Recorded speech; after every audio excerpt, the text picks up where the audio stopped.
Welcome to year number 4 with our Arizona Coyotes rebuild here, Desert Dynasty on FHM12.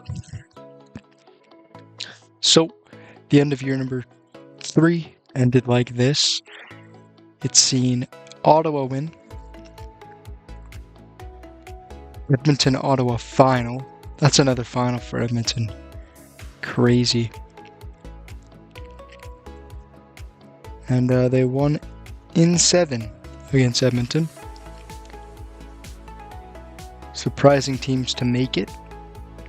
Buffalo made it to the second round. That's pretty surprising. And Dallas made it to the second round. That was pretty surprising too.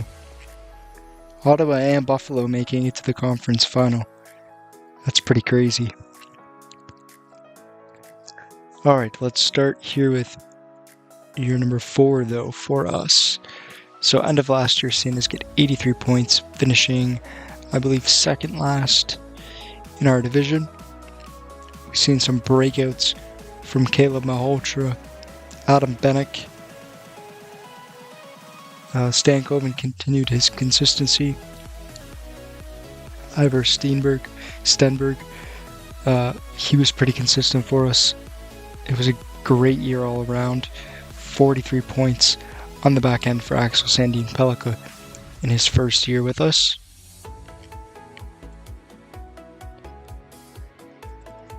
All in all, a good season. I'm looking to build on that though, going into year number 4 here.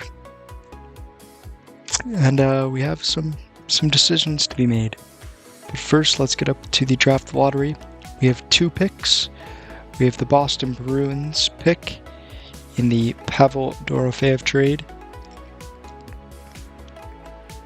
And we have our own. Let's get to the lottery here. No movement for the first 3 teams.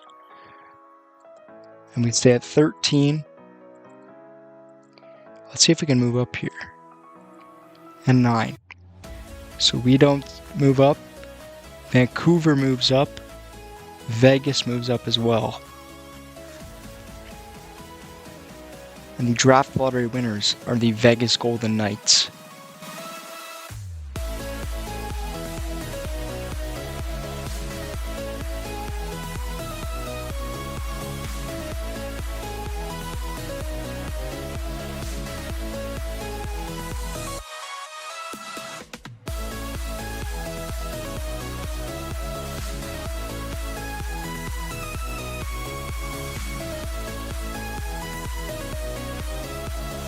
Alright, we're up here at July 12th, 2029, and this is what the setup is. We're not quite at, or we're not anywhere near the preseason, but I decided since we're ready to go, since we have all we need, since I've made all my moves, I will show you the team. And boy, do we look different. And are we ever ready to go? There is some things we need to take care of near the end of this year, like what we're doing with Levi, Tucker, Edvinson, Danford, Bennick, Poulin, Halenka, Barrett Hayton. But I just wanted to chat before we get to the preseason, or I guess the regular season, and I'll let you know what the plan is. So we signed Nick Robertson, and we also signed Mikey Isamont as depth. I think those 2 depth players are more than enough for us. I think this team is also poised for a playoff run. As you can see, or as you could have seen, we picked up Mathew Knies at the draft. This was an interesting trade. I do want to let you know that I do have commissioner mode on. It's not the forced trades. I like offering trades and making it a fair return. The AI is pretty good with what they get back. It's for issues like we had with Ben Danford, Damian Clara, and We also had the same issue with Ethan Precision. I picked them up in trades. The Danford also obviously came with Mathew Knies, but I went to offer them contracts, and it kind of got bugged out. Toronto had offered them deals already. Or Toronto had offered him a deal, and Precision was already offered by Anaheim. Same with Claire. So I was unable to sign them myself. It was glitched out. It was showing like they would say in the contract offer screen, will you match this offer? And then it wouldn't let me submit anything. It was just some sort of grayish tint to the screen. Anyways, that's why I have it on, just to work problems like that.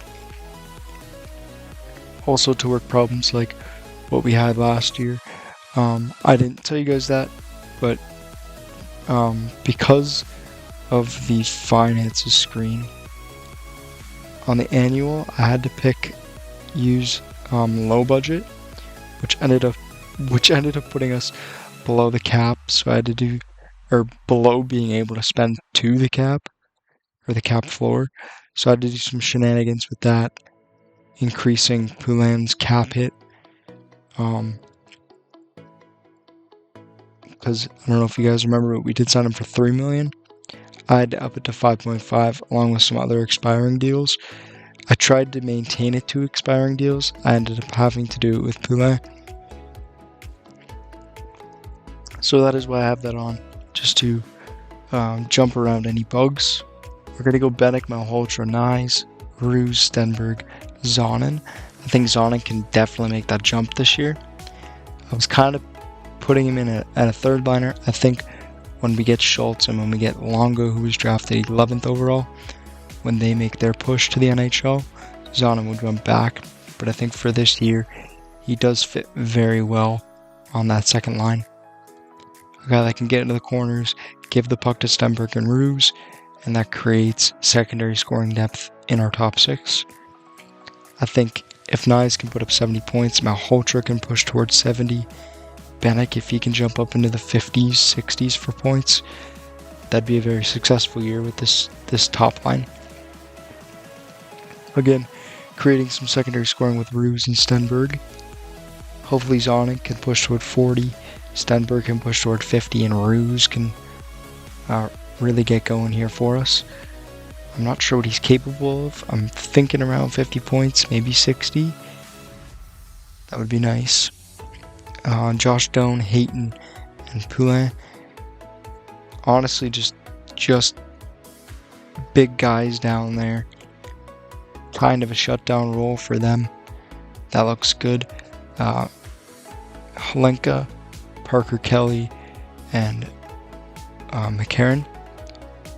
Kind of just grit and grind down there on the fourth line. I like that fourth line. I like that second line. Or third and second line and top line. I think this is a very well-rounded physical offensive team. On the back end of things, you have Romanov with Sandy and Pellica, Edvidson with Smits, Danford with Bouchard for the year. Here's a look at our stats midway through the season. At 41 games, Malhotra's leading the way, Knies in second with 28 points. Sandy and Pellica on the back end is leading all defensemen there. And overall, the team looks alright. A lot worse than I thought they would be, but I think they can improve going into the back half of the season. At the end of the year, our captain Mathew Knies led the way with 60 points. Caleb Malhotra came in second with 75. Throughout the year, Leon Ruse had an injury, so I ended up sending him down to the AHL for some more conditioning. And he ended up playing in the World Junior Championship and doing really well. Devin Levi had a good year. He was also an Olympian. And that is it. That is a wrap for year number 4. Thank you for watching. If you did enjoy, don't forget to like and comment your suggestions down below. and I will see you in episode number 5.